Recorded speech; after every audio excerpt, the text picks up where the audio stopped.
Oi, turma. Palavras de vida eterna com Chico Xavier e Emmanuel. Hoje, a mensagem do capítulo 42, no serviço mediúnico. Há diversidade de dons, mas o espírito é o mesmo.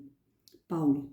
Examinando os dons espirituais, ou, mais propriamente, as faculdades mediúnicas, entre os aprendizes do Evangelho, o apóstolo Paulo afirma categórico, no capítulo 12 de sua primeira epístola aos Coríntios: há diversidade de dons, mas o Espírito é o mesmo. Há diversidade de ministérios, mas o Senhor é o mesmo.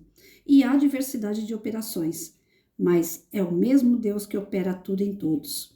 A manifestação do Espírito, porém, é concedida a cada um para o que for útil, pois que a um, pelo Espírito, é dada a palavra da sabedoria, e a outro, pelo mesmo Espírito, a palavra da ciência, a outro, pelo mesmo Espírito, a fé, e a outro, pelo mesmo Espírito, os dons de curar, a outro, a operação de fenômenos, e a outro, a profecia, a outro, o dom de discernir os espíritos, e a outra, a variedade de línguas, e ainda a outro, a interpretação das línguas.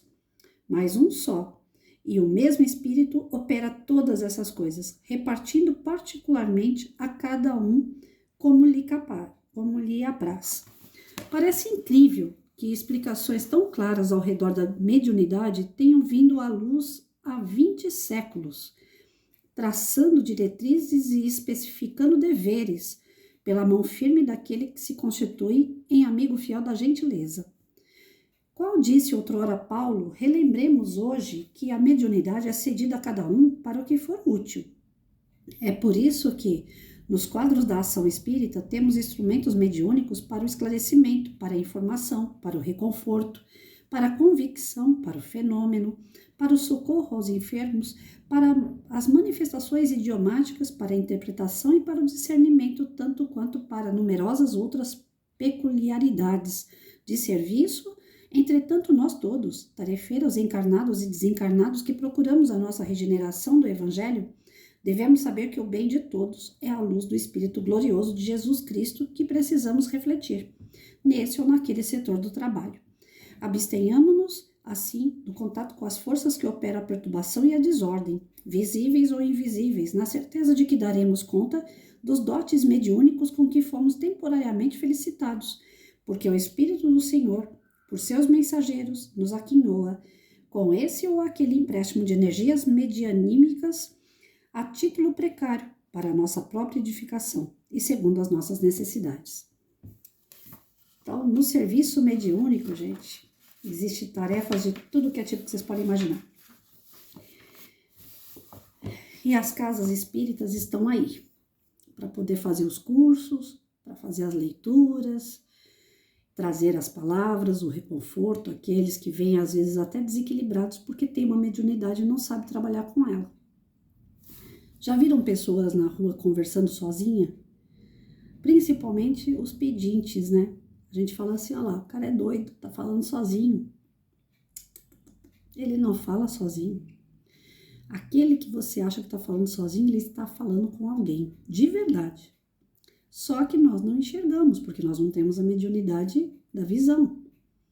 Então, a gente não é vidente, a gente não vê, né?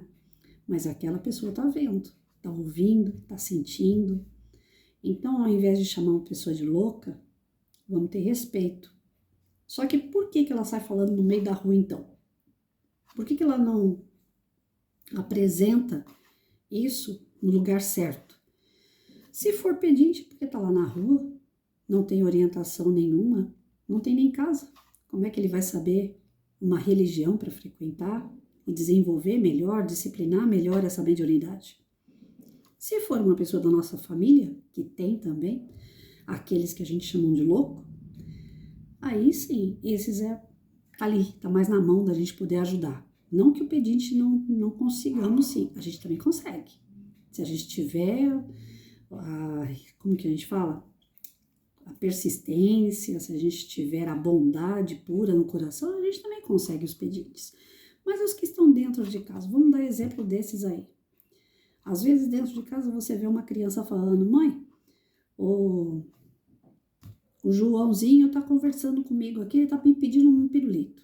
Você fala, meu filho tá de graça, né? Porque ele quer um pirulito. Então ele tá falando que o Joãozinho que quer. Aí você dá o pirulito pro teu filho achando que é ele que tá querendo aquele pirulito. Muitas das vezes, não é ele querendo fazer graça, não. Ele viu o Joãozinho mesmo, e o Joãozinho pediu um pirulito para ele, né? Quando eu comecei a frequentar o espiritismo, eu era católica. Católico não acredita, né, nessa comunicação com os espíritos, não da forma que nós espíritas acreditamos, né? Eles acreditam em anjos, e céu, inferno, eles sabem que a vida continua após a morte física, porém eles seguram aí algumas informações que eles sabem que tem, né? Que existe, que é fato. Mas até a título de como eles conterem ali as pessoas em volta da igreja, então eles seguram um pouco aí as informações que eles possuem. Mas a igreja evangélica, ela passa pra gente o quê? Que não tem isso, né? Que são fantasmas. A gente aprende a falar essa palavra, fantasmas, ou coisas do demônio. Quando me chamaram para ir para a casa espírita, que eu fui praticamente obrigada, foi um senhor que me parou no meio da rua, e eu estava indo trabalhar naquele dia, e eu estava no início da minha carreira. Quando a gente está no início da carreira, a gente quer mostrar que a gente é aquilo. Então eu estava de aventalzinho, nome para professora Patrícia, aquela coisa toda, né? Eu acho que eu tinha uns 18 anos de idade. E eu pegava sempre o mesmo caminho para ir da minha casa até aquela escolinha. Era uma escolinha de fundo de quintal, essas escolinhas que não tem nem registro, né? Era tipo pré-escola, hoje é ensino infantil que dão o nome, né? E eu sempre fazendo aquele caminho e eu passava perto do hospital de Hermelino Matarazzo. Então, praticamente todos os dias, quando eu fazia aquele caminho, alguém me parava e perguntava onde era o hospital. E no dia que eu estava indo pro trabalho, um senhorzinho vinha vindo do outro lado da rua, ele veio na contramão, parou lado a lado comigo, falou, moça. Quando ele falou, moça, eu falei para ele assim, olha tio, é ali ó, o hospital, é só ir um pouquinho mais para frente, entra à direita e já vai sair direto no hospital. Eu estava meio irritada, eu não quis nem ouvir ele. Ele falou, não, eu não vim aqui para ir no hospital, eu vim aqui por conta de você. Eu falei, mas eu não conheço o senhor. Aí ele falou assim, não, eu também não te conheço, mas me pediram para passar aqui e te dar um recado. Na hora eu falei, o quê? Esse homem é doido, ou então é um estuprador, vai me colocar dentro do carro, vai me sequestrar. A gente pensa um monte de besteira. Mas ele era tão tranquilinho no modo de falar que eu não fiquei com medo dele, não dessa forma. Mas achei que era doido. Que ele falou assim, olha, aqui nem é meu caminho. Mandaram eu vir nesse caminho, te encontrar e te falar que você precisa ir numa casa espírita. Eu fiz o sinal da cruz, falei, Deus me livre. Eu não gosto dessas coisas, eu odeio macumba, eu não gosto dessas coisas não. Matar bicho, acender vela, essas coisas não é pra mim. Aí ele falou assim, não, moça, é espiritualista? Não, isso não é isso que eu quero que você faça. Eu quero que você vá numa casa espírita, não é espiritualista, é espírita. Não pode correr dinheiro, não pode pedir dinheiro para você, não vai pedir nada para você fazer, ritual nenhum. Você tem que ir num lugar aonde você vai encontrar a paz que você precisa. Eu tinha 18 anos, a minha cabeça realmente, na época, estava cheia de problemas, né? Com família, eu querendo namorar, não podia, era proibido. Então, assim, e o trabalho não rendia como eu queria, porque a escola não era a escola que eu me preparei, eu queria uma escola estadual ou municipal, né? Eu queria fazer um concurso. As coisas estavam meio travadas para mim. Aí eu falei para ele, eu não vou em lugar nenhum, não. Eu vou na minha religião e o senhor vai na sua. Desculpa, mas eu não gosto que fica se metendo nessa parte, não. E deixei o homem falando sozinho e fui embora. Chegou na escolinha branca, pálida, porque aquilo, querendo ou não, mexeu comigo. Aí a dona da escolinha falou, olha, Patrícia, o meu marido, ele parou de beber numa casa espírita. Aí eu falei, mas eu não bebo, eu não tenho vício. Ela falou, não, mas se pediu para você ir, é bom você ir. Aí eu dei aula daquele jeito, né? Falei, eu não vou em lugar nenhum, eu fiquei pensando.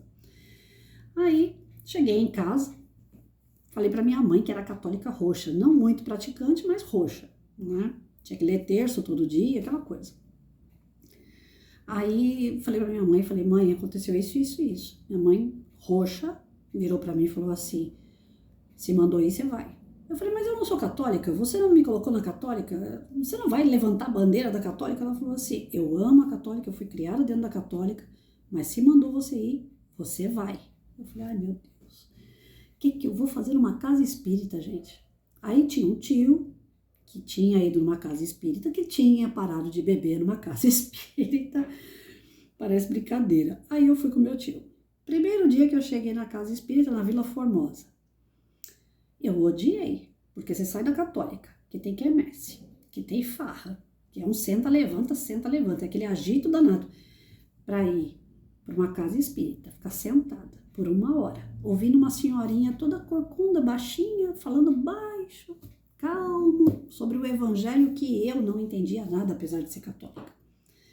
A minha primeira comunhão, minha crisma, foi tudo feito às pressas em Minas Gerais. Então, minha mãe conseguiu que eu fizesse lá com um padre muito antigo da cidade, mas não me deu uma base para eu entender direito as passagens de Cristo, aquela coisa toda. E a mulher falando, e eu não entendia nada daquilo que ela falava. Falei, meu Deus, eu não quero ficar aqui não. Na hora de tomar passe, me colocaram na câmara de passe, eu sentei, aí aquele monte de médium, pessoas entrando para tomar passe. Eu falei, meu Deus, o que eu tô fazendo aqui? Agora vai ser um tal de desce e sobe santo aqui, né? Porque eu imaginava assim. Aquele silêncio, a prece do Pai Nosso, depois uma outra prece que a médium foi falando. Só que aí mandaram fechar o olho e eu fechava e fazia assim, né? Sei lá o que vão fazer comigo aqui dentro. Então eu ficava com o olho aberto e outro fechado. Bom, isso é o início. Todo mundo passa por isso. Mas dali em diante eu gostei. Aquela tranquilidade, aquela paz.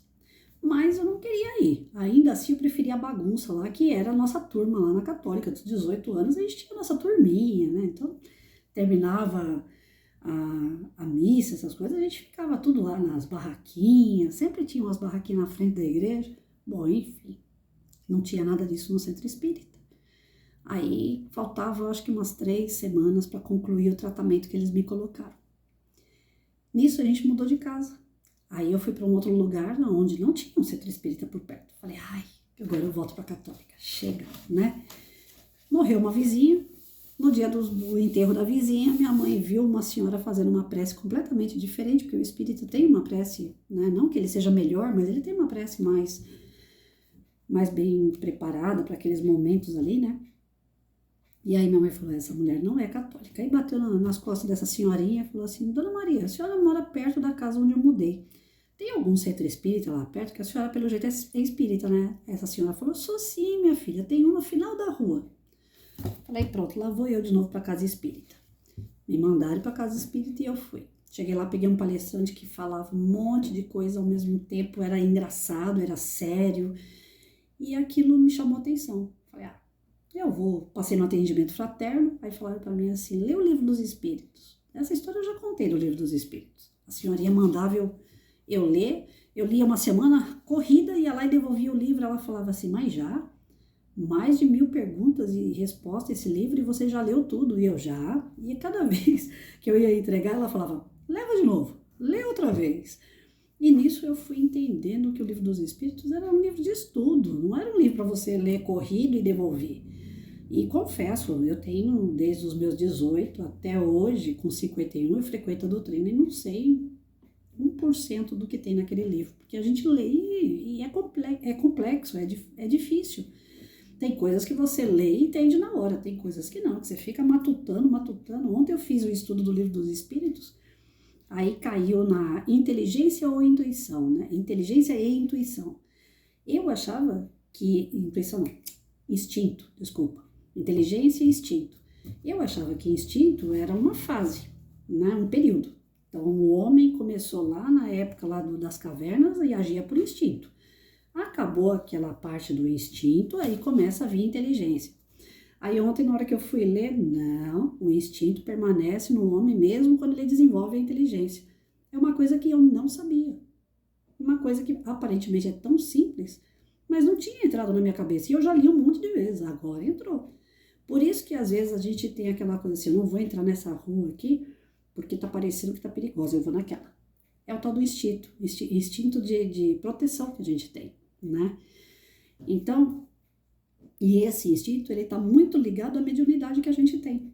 Coisas que o nosso anjo de guarda, se ele falar pra gente assim, olha, escolhe a esquerda, não vai pela direita, se a gente for usar a inteligência, a gente fica assim, não, mas A esquerda é mais curto o caminho, é mais rápido, porque a inteligência ela fica processando aquilo, ela quer saber o porquê das coisas, então ela fica processando tanto até chegar numa resposta.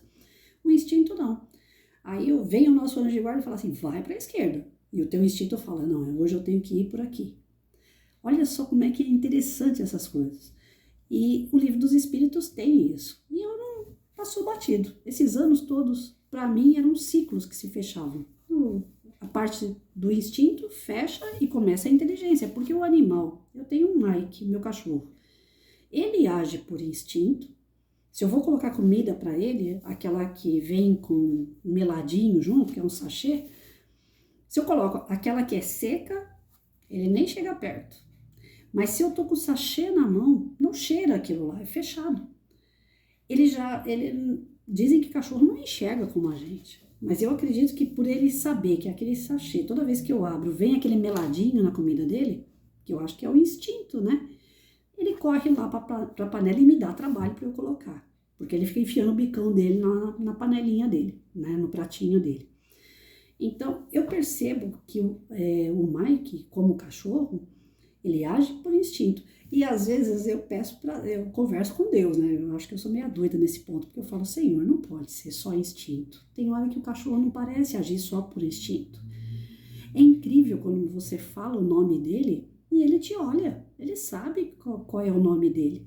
Você fala para ele não, ele sabe o porquê que ele não, ele aprontou. Se você falar para ele, vai deitar e bravo, ele, pelo teu tom de voz, ele já sabe que ele aprontou. Então isso, para mim, pelo menos, já seria esse princípio inteligente no animal. Mas, segundo a ciência, ainda não, né? Ele tem o princípio vital, ele desenvolve o instinto, mas a inteligência esses animais ainda não possuem, né? Se eles soubessem o porquê das coisas, a primeira coisa que eles iam falar, né? Por que eu tenho que dormir no quintal e você dentro de casa? Eu acho que o Mike de vez em quando faz essas perguntas aí. Então, inteligente ainda não é, que senão ele tomava o nosso lugar, né? Vai você dormir lá no quintal que eu vou dormir aqui na cama. Bom, enfim. Se não fosse aquele senhor encontrar comigo na rua, através da sua mediunidade, o serviço mediúnico que ele prestou, que foi o de ouvir o amigo espiritual dele, para vir me avisar que eu precisava de socorro, até hoje eu ia estar lá na Católica sem socorro. Então, quando a gente tem a mediunidade aflorada, a gente deve fazer uso dela e fazer uso para o bem. Tem pessoas que têm, não sabe regrar, não sabe disciplinar, acaba ficando doido, né? Que a gente fala que fica doido, mas não é falta de regra, de disciplina, de entendimento do que está acontecendo para saber utilizar esse serviço mediúnico no lugar certo, com a pessoa certa, numa razão certa, né? Para o bem. Outros que não desenvolvem para o bem, mas sabem desenvolvem para o mal também. Tem algumas pessoas que falam que são cartomantes, que vão descobrir o seu futuro, que descobrem seu passado, que requerem, né, dinheiro em troca disso. Isso aí é uma fria, gente. Porque espírito bom não para do lado de pessoas que usam a mediunidade para ganhar dinheiro. Desculpa, mas não mesmo. Eu tenho certeza. Porque o trabalho mediúnico, ele é um dom que Deus nos deu para trabalhar, para desenvolver coisas boas para as pessoas, gratuitamente. E mesmo que seja gratuitamente, pode haver equívocos. Por quê? Tem gente que fala, eu consigo ver. Então vai lá no centro espírita, faz um curso de médium e já começa a trabalhar na casa espírita e para de estudar. O fato de você parar de estudar bloqueia a tua mediunidade e você começa a ficar confuso. E a espiritualidade inferior aproveita disso para poder te obsediar as pessoas que você quer ajudar. Então, o trabalho mediúnico, o serviço mediúnico, ele exige da gente estudo.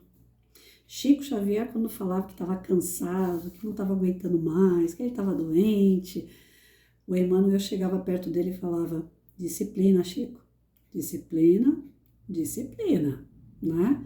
Não é para abrir mão, não, é para trabalhar. Trabalha e serve, porque se trabalhando e servindo tá ruim, Imagina se você parar de trabalhar e servir. Então, quem é médium não é bambambam, não é especial, não é melhor do que ninguém. Todos nós somos, todos nós temos capacidade de entrar em contato com o plano espiritual, porque lá é o nosso plano, é a nossa casa. O que impede a gente, muitas das vezes, conversar, saber o que acontece no plano espiritual, é a grosseria da nossa matéria. Depois que a gente entra no corpo físico, nós temos essa matéria que nos prende. Aqui nós estamos realmente presos. Quando a gente tira o corpo, a gente desencarna, o nosso espírito novamente tem a liberdade de ver, de sentir, de ouvir com grandes dimensões, em grandes dimensões, né? Aqui não, aqui são 5 sentidos, né? Ver, ouvir, sentir o gosto, o tato. Então, a gente tem que ter uma preocupação com a mediunidade a título de trabalhar e estudar ela. Porque senão realmente acaba ficando aí como muitas pessoas ficam, desregradas, sendo obsediadas, né, e não trabalham em prol de ninguém, muito menos em prol de si mesmo. E para nós que trabalhamos com mediunidade, que a gente desenvolve ela mais, que a gente estuda, disciplina essa mediunidade, a responsabilidade é gigante, é gigante. Tem gente que tem a mediunidade e fala, eu não quero trabalhar. Por quê? Porque ele não se acha ainda responsável o suficiente para pegar aquela tarefa. Pensem assim, num serviço que exige pegar peso. Você vai lá sem preparo físico nenhum e pega o peso. O que vai acontecer com você? É a mesma coisa a mediunidade. Você tem que se preparar para poder aguentar. Porque não pense que vai ver só coisas boas, só espíritos iluminados. Não, vem os desencarnados que são grotescos, que são pesados, que vêm violentos, com vontade e ânsia de vingança, né? E você vai ter que ter moral, vai ter que saber conversar com eles. E às vezes o que você tem para dar não é o suficiente. Então, para você ter o que dá para essa espiritualidade um pouco mais desinformada aí, e relutante, você tem que ter um estudo, a base. Para isso, a doutrina espírita tem os livros básicos, né, a codificação feita por Allan Kardec, que ajuda a gente, não que vá fazer tudo por nós, mas ajuda a gente a ter uma base, né, para trabalhar. Então só quando ler todas as obras, só quando fizer todos os cursos é que a pessoa pode trabalhar? Não é bem assim, né? Quando você se prepara, Deus já percebeu que é o seu momento e você vai começar a trabalhar. Agora tem muito despreparado que trabalha também. E Deus permite? Sim. A cada um vai ser dado de acordo com as suas obras. Tudo o que você fizer vai voltar para você. Então, se você vai lá de abelhudo, de curioso, de eu tô aqui, eu consigo ver, ouvir, falar, sem preparo, o obsidiado que tá lá em razão de uma pessoa que está em tratamento, ele vai gostar de você, vai adorar andar com você. Então, a gente tem que ter o preparo para saber que as coisas têm que ficar lá na casa espírita. O médium, o serviço mediúnico, pode ser feito em qualquer lugar, né? Esse senhor, ele não usou o serviço mediúnico do tipo, né? Eu tô aqui incorporando um espírito que tá falando que eu preciso falar com você. Não é bem assim. Ele ouviu ou ele sentiu a necessidade de entrar naquela rua, de encontrar uma pessoa e falar, olha, você tá precisando de socorro. E graças àquele homem que nunca mais na minha vida eu vi, é que hoje eu sou uma pessoa um pouco mais equilibrada. Um pouco mais, não totalmente. Porque isso daí é só quando eu for pura. Tá longe de acontecer. Né? A gente ainda tem muito que aprender para poder se tornar um espírito bem superior. Então hoje eu ainda sou dotada de muito defeito, de muitos escorregões, de muitas falhas, mas podia ter sido muito pior se aquele senhor não tivesse encontrado comigo há tantos anos atrás. Ele não estava incorporado, ele estava recebendo uma missão, recebendo uma intuição que levasse até a mim e me socorresse. Eu estava precisando de um socorro. E que Deus olhe por aquele homem, aonde ele estiver, porque graças a ele eu sou uma espírita. Graças a ele eu posso trabalhar numa casa espírita. Eu estudo, eu procuro entender para poder ajudar pessoas também. Então, o serviço mediúnico sério é numa casa espírita, através de estudos, de disciplina, de organização, com horário, com dias certos para isso, grupos de pessoas, porque um dá suporte para o outro, um vê, o outro ouve, o outro sente, o outro fala, né? Então, cada médium tem o seu propósito de ser, cada médium vai trabalhar a sua habilidade. Eu consigo sentir aonde eu vou, eu sinto a energia boa, ruim. Domingo a gente estava numa palestra no centro espírita, na hora das vibrações eu coloquei minha mão assim, prostada para cima para poder fazer as preces. E na hora que eu estava fazendo a prece, minha mão fazia assim para baixo, né? Tamanha a energia boa, mas pesada, que estava na minha mão descia. Então, eu tenho a sensibilidade, né? Se eu chego no lugar e percebo, sinto que tem um espírito ali que não é muito amigável, eu vou sentir ele na minha pele. Então, eu tenho que ficar em prece, porque eu sinto, não vejo, não escuto, mas eu sinto. Tem pessoas que veem. Divaldo, no filme dele, que se vocês assistirem o filme do Divaldo, mostra uma parte lá até engraçada. Ele foi trabalhar no setor público, ele ia atender no balcão pessoas que já estavam desencarnadas. Aí as pessoas encarnadas falam para ele, mas quem é que você está atendendo aí? Ele falou, aqui ó, tem uma mulher, tem um homem parado aqui. E os outros falaram para ele, não tem não. Então tem médiuns que conseguem ver assim com uma naturalidade que para ele está vendo até encarnado ali na frente dele. E é um desencarnado.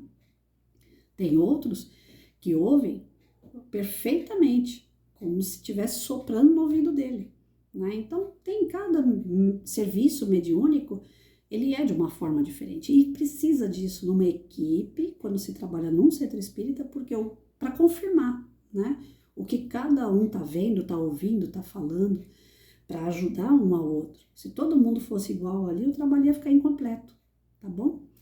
Então, que a gente possa auxiliar as pessoas, que a gente possa compreender que o serviço mediúnico não é de pessoas sobrenaturais, pessoas maravilhosas, não, são pessoas imperfeitas, cheias de defeito, inclusive, mas que têm a boa vontade, o desejo de fazer o bem. Elas estudam, se instruem, para que elas possam ter a disciplina para poder combater o mal e ajudar no bem. Isso aqueles que vêm em busca de socorro.